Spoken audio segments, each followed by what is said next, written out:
I don't have a cool way of phrasing this question. What the heck is a showrunner? Because everyone here seems to have a different definition of it. As I told you yesterday, there are sort of so many people who describe it as what I think it is, which is the creative captain of that ship. And there are others who, will say that, no, I just enable the show, or I'm producing it, or I'm the sort of the conduit between the production and the sort of writers. So what is that role exactly? So I can say what it is in America. So basically, film is typically a director's medium, right? And TV in America is a showrunner's medium, a writer's medium. Showrunner is always a writer, first and foremost. And the reason for that is when you're living with a show week after week after week, it's driven by that narrative, right? It's not just a one-off thing where a director comes in, does something, interprets a script, and then leaves. You're being carried along because of the script, right? That's why you tune in week after week. And so, whoa. So because it's a writer's medium, when you kind of work your way up the ranks, you become a bit of a producer, and your title changes to producer as well. Executive producer is what you call a showrunner. There's no actual term, no actual label showrunner. Like, you'll never see showrunner in the credits. Showrunner is just the person you call when the shit is going down and you need someone to fix it. That's who you are. That's who the showrunner is. That's the network calls them. Description for that role. Network calls them. The actors call them. The directors call them. Everybody calls the showrunner. The showrunner is the person with the least amount of sleep. But it's wonderful though, because you basically take your vision, you write your pilot, you choose the room, you assemble the room, you hire the director, you hire the actors, you hire the team, and you run the room every day. You talk to the network. You are going to get yelled at if you're not on time and on budget. So you're also doing the finances of it. You're working with the line producer and looking at the money. You're knowing the shooting schedule and knowing that at any moment it might be 2 a.m. and you're going to have to cut some scenes because you're over budget and you need to save for the finale, right?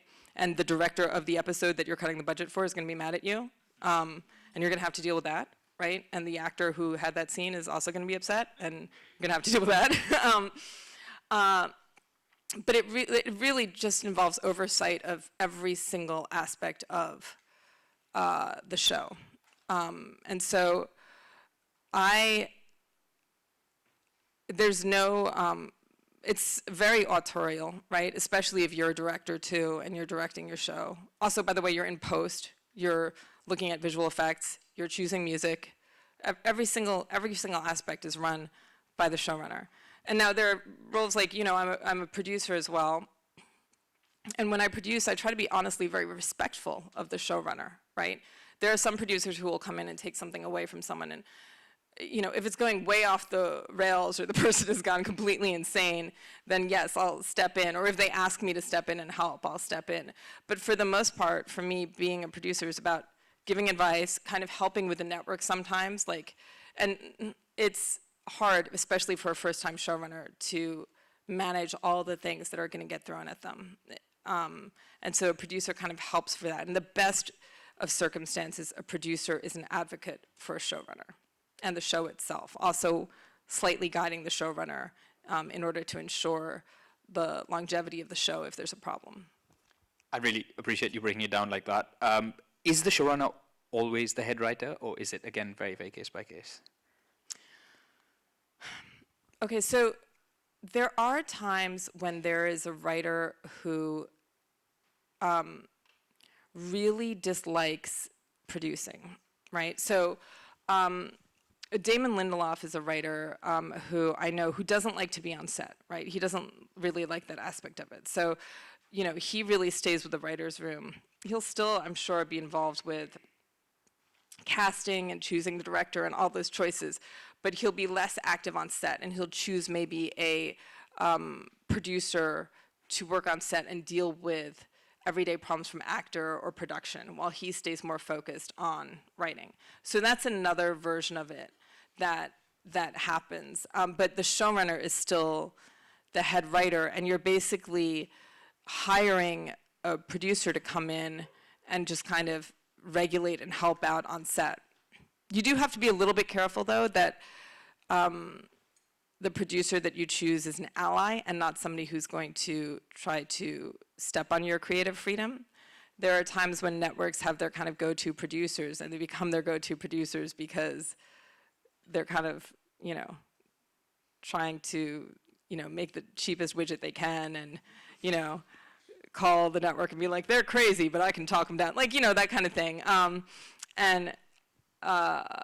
There's a kind of an old system where there's a lot of, like, especially in America, there's like a lot of old white guy producers who, as far as I can tell, honestly don't do that much and take a huge chunk of money. You're preaching to the choir, yeah. Yeah, I mean, it's probably, I'm not sure it's great for me to say this, but it's true. And so I try not to work with those people, you know, and especially when you're starting off as a showrunner, people will try to pair you with those people. And it's something to be careful of.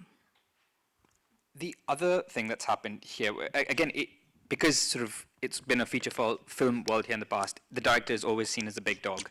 And in a series world, a lot of big shows, most of them, it's still the director. You know, it's still considered a director's baby. And there have been many times, because that is a very sort of specific shift in the power dynamics, where if it is a writer's medium, as you'd hope, the showrunner should be leading that ship. And then you have directors who come in who are responsible for individual episodes, or maybe 2-3 episodes, who are answerable to the showrunner. And there are so many examples of shows here where there is a clash, where I'm the head writer and I am the showrunner, and I'm having a sort of a clash with the director who's so how, if I was the showrunner, what advice would you have to navigate that, where you have a director who really is trying to take charge because they're used to it? Okay, that's tricky, and that also happens in the States, right? It kind of, there are certain, you know, this has happened to my friends. They're a showrunner, but they'll bring on some very authorial, often male director, right? And that person will commandeer the set and, you know, talk to the network like she's crazy, she doesn't know what she's doing, and kind of run away with the show. It's quite disheartening when that happens to them. And sometimes the directors are really good, right? But they're making their version of the show. They think they're right. You know, my friends who this happened to would disagree and be quite sad. I think it's really important to choose a director that you respect and get along well with, to check out their reputation, and to be very clear what you want from them, to be able to have a certain amount of transparency, right? Like, there are some people who maybe you're fine. Maybe it's fine to be the showrunner, map out the course of the show, and then hand it over to a visionary director that you love, who's gonna take his spin at it and make it great. You're still the showrunner, it's just the director is, you know, is also taking a really big piece of it, but he's not rewriting the scripts, right? He could give you notes to rewrite the scripts, and you can take them or not take them, right? Depending on if you like them, and also if, you know, hopefully the studio believes in you as a writer, right? If they don't, then you're in a bit of trouble. So yeah, it's a lot of times if the director is only doing one episode, right? They're not gonna be there for the next episode. Like, it's you, like the buck stops with you. So those power struggles are a little less in some ways if they're just doing a pilot. If they're doing every single episode, then in a way they are also being so authorial that maybe they should have a bit of more of a discussion with you in the show. I mean, for me, you know, Westworld pilot was directed by my husband, so that was a very clear, you know, synergy. You know, it was great, and it was just an extension of the writing. And when I've seen other directors. Peripheral was directed by Vincenzo Natali, who I had worked with as a director on Westworld, and I knew he had a great eye, and it was a lovely fellow to work with, and so I knew that he'd be great at directing that show. So I'm just going to do a quick time check to make sure I don't get shouted at. We're okay. I just want to make sure we have time for questions at the end. To be fair to the other side, just coming back to writers' rooms, I did speak to a couple of platform executives to get their perspective as well. And I interviewed Aparna Purohit, who's the head of Amazon Prime Video India, a couple of months ago. And she said one aspect that still hasn't really been instilled here, which I wanted to get your take on, was the efficiency and discipline of churning out future seasons quick. So the fact is you have one show out, season 1 is out, it's great, but then you but keeping that machine moving so you can have subsequent seasons out relatively soon, which, as you said, it's an insane schedule there. So how quick is that timeline? And what advice would you have for keeping that writer's room going for future seasons? And what does that look like? Well, I mean, my slight pushback to that is also, you can't keep going if the network isn't paying for writers, right? And so what often happens is you feel like you're just gonna stop. But you'll write a season and you'll be like, here it is. And then they'll wanna wait to see how it does and yada, yada, yada, right? And then if it airs well, they're like, oh my God, we gotta get a second season. And where are the scripts? And it's like, we asked for money to start a room, to write the scripts, to get into prep, but you said no. And then you just waited. And so, you know,